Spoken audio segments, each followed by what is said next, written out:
Hello, friends, how are you? I hope you all must be doing great, and by the grace of God, you should be doing great.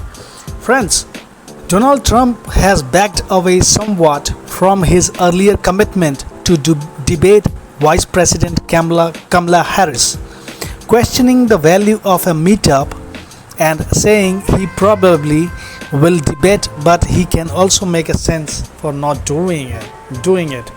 So, let me tell you, Trump, in an interview with some news channel that aired Monday night, was pressed several times about committing to debating Harris before giving a squishier answer than he had in recent days.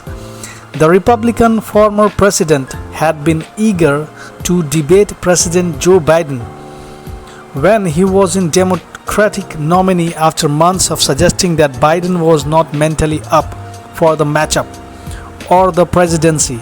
But after Biden dropped out of the race and Harris became poised to be the Democratic presidential candidate, Trump has been questioning the terms of the original debate he agreed to with Biden.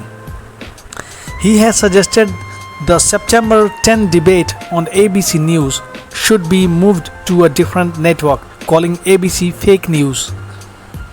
Last week, in a phone call with reporters, Trump was asked if he had committed to debating Harris at least once.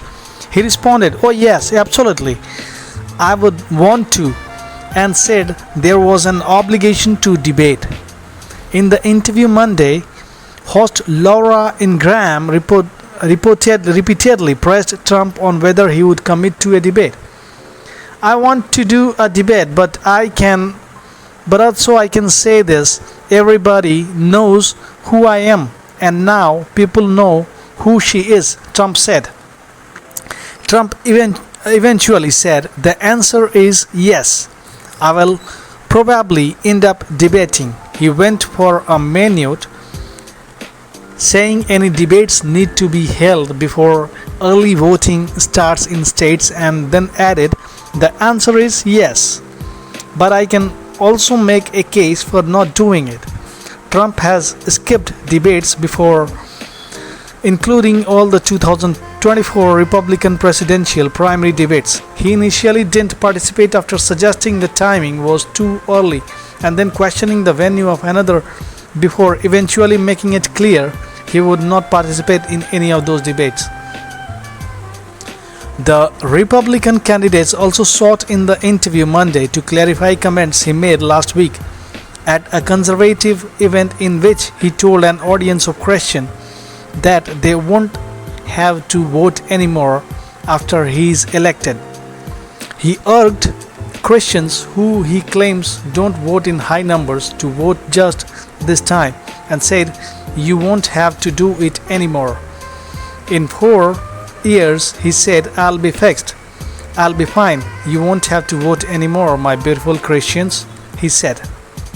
He added moments later, "In 4 years, you don't have to vote again. We will have it fixed so good, you are not gonna have to vote."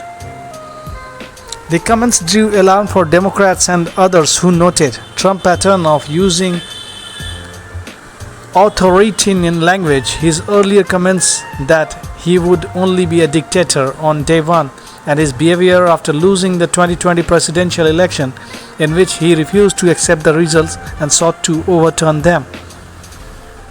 His campaign and supporters offered various explanations for Trump's comments, and Ingraham prodded him to explain what he meant. "They don't vote, and I'm explaining that to them. You never vote. This time vote. I'll straighten out the country. You won't have to vote anymore. I won't need your vote," Trump said. Oh my goodness. Ingraham asked if he meant Christians won't need to vote for him because he will only have 4 years in office. Trump started his answer by speaking after voting rights of Christian and gun owners, and Ingraham interrupted to ask him again. "Don't worry about the future. Vote on. You have to vote on November 5th. After that, you don't have to worry about voting anymore. I don't care because you are going to fix up. The country will be fixed. We won't even need your vote anymore, because frankly we will have such love. If you don't want to vote anymore, that's okay, Trump said. So in 4 years you don't have to vote, okay? In 4 years don't vote, I don't care, he said. So what do you think, viewers? Is it a good statement before elections? Please write in the comments, and please like, share and subscribe to this channel. Thank you, friends.